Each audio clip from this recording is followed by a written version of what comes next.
اسامہ اپنی کامیابی پر بے حد مسرور تھا. بھائی کب تک ملے گی؟ تھوڑی جلدی ہے، اسامہ لجاجت سے بولا. 3 دن سے تو کم نہیں لگیں گے، اس نے کیمرے سے نکال کر ڈبے میں محفوظ کرتے ہوئے کاروباری لہجے میں کہا. چل یار ٹھیک ہے نا، ہم بھی آرام والے دن ہی نکلیں گے، جہانگیر نے کہا. 3 دن کا میچ انہوں نے دل لگا کے دیکھا. جاوید میرداد اور ظہیر عباس کی بیٹنگ، جاندار چوکے اور چھکے. پھر وہ اپنے پسندیدہ کھلاڑیوں سے ہاتھ ملانا. عمران خان، سرفراز نواز، جاوید میرداد. میچ پاکستان میں حق میں تھا. تیسرے دن کا میچ دیکھ کر نکلے تو کل آرام کا دن تھا. ویسے تو کرکٹ میں آخری بال تک کچھ نہیں کہا جا سکتا، کیا پتا ہار جائے، اسامہ نے شرارتی نظروں سے کہا، دیکھتے ہوئے اسے کہا. وہ دونوں تانگے میں بیٹھ کر اسٹوڈیو کی جانب روانہ ہوا تھے. انہوں نے چھوٹی البم کے ساتھ بڑی تصاویر بھی بنوائی تھی جو 8x6 کی تھی اور مقابلے کی شرائط کے مطابق تھی. وہ لفافے میں ڈال کر دی. اس نے بے قراری سے دیکھا، مگر یہ کیا، کوئی تصویر اس قابل نہ تھی کہ مقابلے میں بھیجی جائے. وہ مایوسی سے سر پکڑ کر بیٹھ گیا. نظاروں کی حسین تصویر آئی تھی، مگر وہ لڑکی شاید اس بات کا اندازہ ہو گیا تھا کہ وہ تصویر اتارنا چاہ رہا ہے. وہ کہیں نہیں تھی. اسامہ کا اترا ہوا چہرہ دیکھ کر جہانگیر کو بھی بہت افسوس تھا. ساری محنت برباد گئی. وہ نہایت مایوس تھا. جیب بھی خالی ہو چکی تھی اور وقت بھی نہیں تھا، اور آخری تاریخ میں بھی صرف 2 دن باقی تھے. اس نے سوچا تھا یہیں سے ہی سپرد ڈاک کر دے گا، ہمیشہ ہی جیتتا ہے نا. کوئی بات نہیں، جہانگیر نے اسے تسلی دی. 5 تاریخ کو ماہنامہ لائف میگزین اس کے ہاتھ میں تھا. اول انعام میں اس کی اپنی تصویر جگمگا رہی تھی.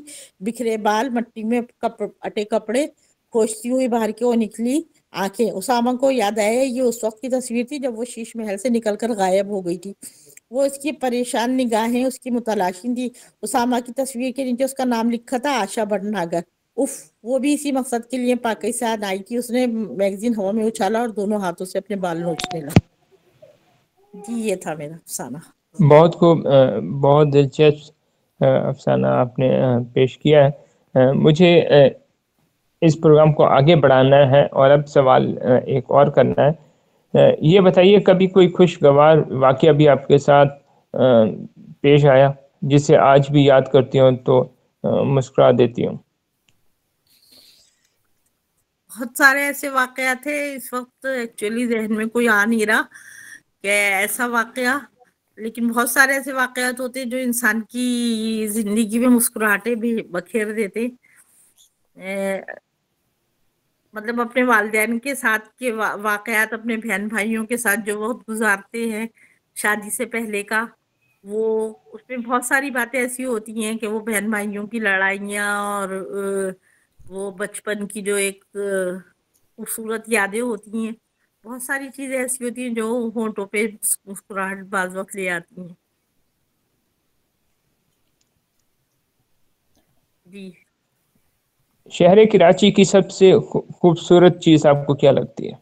شہر کراچی کی سب سے خوبصورت چیز جو ہے مجھے سمندر لگتی ہے. مجھے بہت پسند ہے سمندر، جو ہم مطلب ایک اللہ تعالیٰ کی طرف سے دیا ہوا بہترین تحفہ ہے کراچی والوں کے لیے. تو کبھی آپ نے کسی افسانے میں ساحل سمندر کو بھی اپنا موضوع بنایا؟ ساحل سمندر کو میں نے بنایا تو ہے موضوع، لیکن وہ اس کتاب میں جو ہے موجود نہیں ہے افسانہ، لیکن میں نے بنایا ہے ساحل سمندر کو بھی موضوع. مجھے سمندر مجھے خود بہت پسند ہے، اور ایک بارش کا موسم. اس کے علاوہ لکھنے کے علاوہ آپ کے پسندیدہ مشاغل کون سے ہیں؟ لکھنے کے علاوہ میرے پسندیدہ مشاغل تو ایسے کوئی نہیں ہے، کیونکہ ٹی وی میں بہت شوق سے دیکھتی نہیں ہوں، اور بس لکھنے لکھانے ہی کا شوق ہے، اسی سے زیادہ تر رہتی ہوں. یا بس قرآن اور نماز وغیرہ یہ درس قرآن دیتی ہوں اپنے محلے میں. بس یہی مشاغل ہے. آپ اپنی خود نوش کو لکھنے کا سوچیں گی؟ کیا آپ چاہیں گی کہ آپ کی زندگی کے وہ واقعات جس سے نقص امن میں کوئی خطرہ درپیش نہ ہو، تو کیا ایسے واقعات میں مبنی اپنی لائف سٹوری لانا چاہیں گی؟ انشاءاللہ. دیکھیے ارادہ تو ہے، نقص امن کا تو خطرہ رہے گا نا، اسی لیے تو کہہ رہی ہوں کہ افسانے کی صورت میں لکھوں گی تاکہ نقص امن پیدا نہ ہو. آپ اتنا تلخ لکھتی ہیں، اتنی یعنی سچائی سے چیزوں کو بیان کرتی ہیں، تو میرے نزدیک آپ کو اپنی جو زندگی کی کہانی ہے وہ سامنے لانی چاہیے.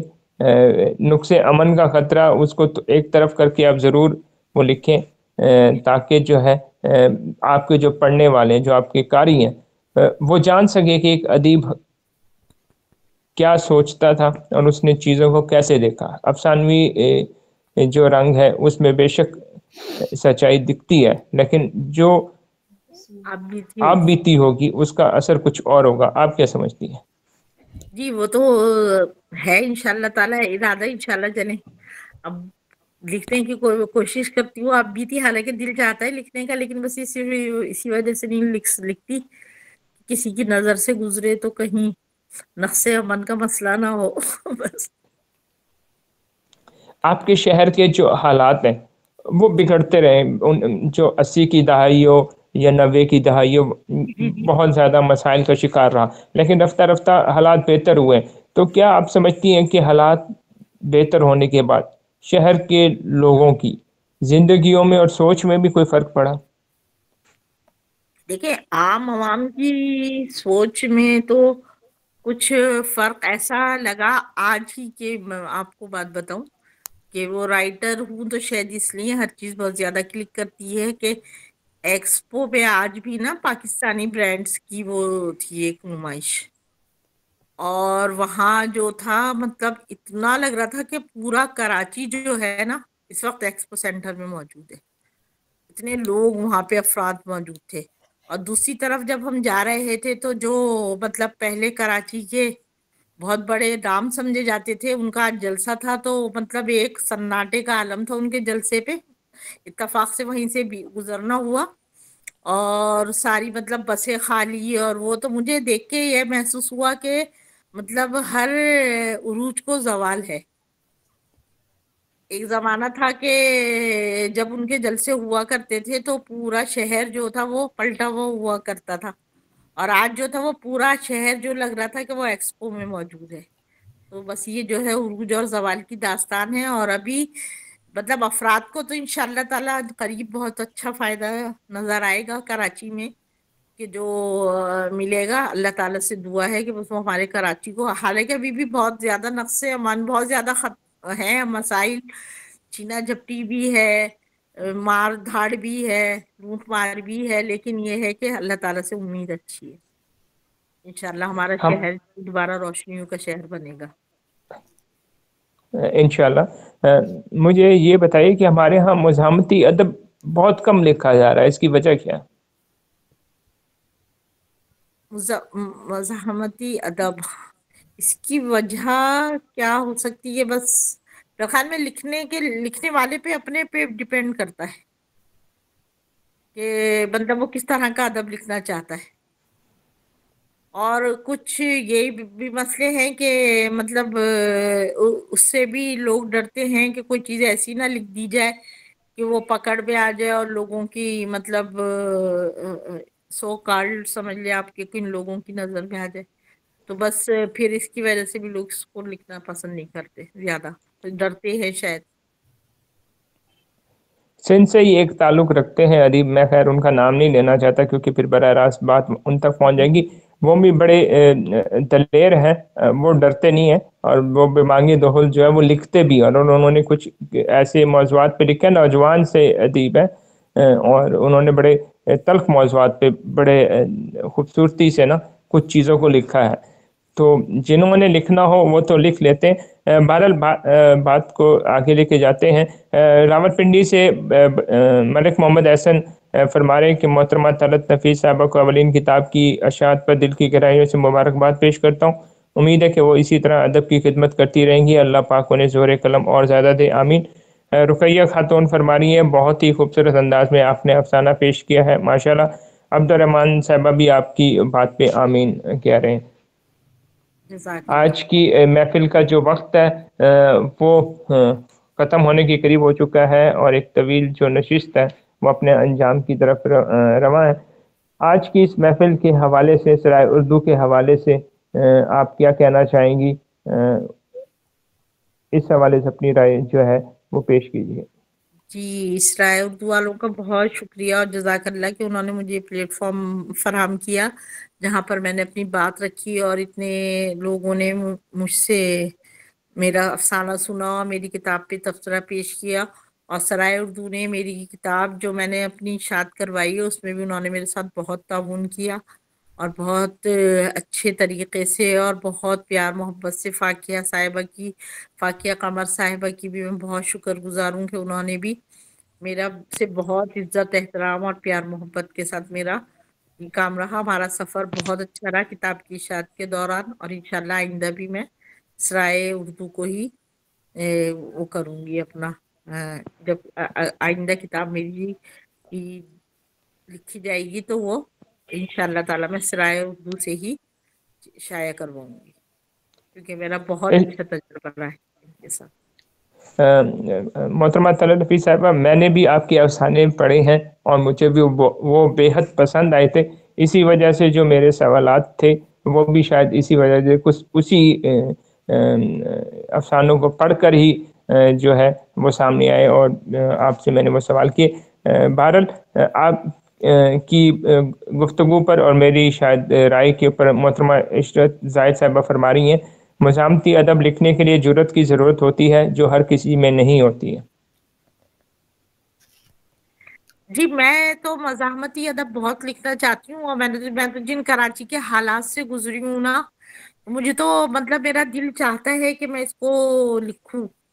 مطلب کراچی میں ہم جہاں جس جگہ رہے ہیں اور ہم نے جو چیزیں فیس کی ہیں چند سال وہی 80s اور 90s کی دہائی میں اگر ہم چلے جائیں تو مطلب مجھے تو لگتا ہے کہ ہمیں لکھنا چاہیے، اور انشاءاللہ تعالی لکھوں گی ضرور، یہ ہے ارادہ۔ انشاءاللہ جب آپ لکھیں گی تو انشاءاللہ ہم آپ کو ضرور پھر سے دوبارہ سے مدعو کریں گے اور اس حوالے سے آپ کی جو تحریر ہے اس کے حوالے سے گفتگو کریں گے۔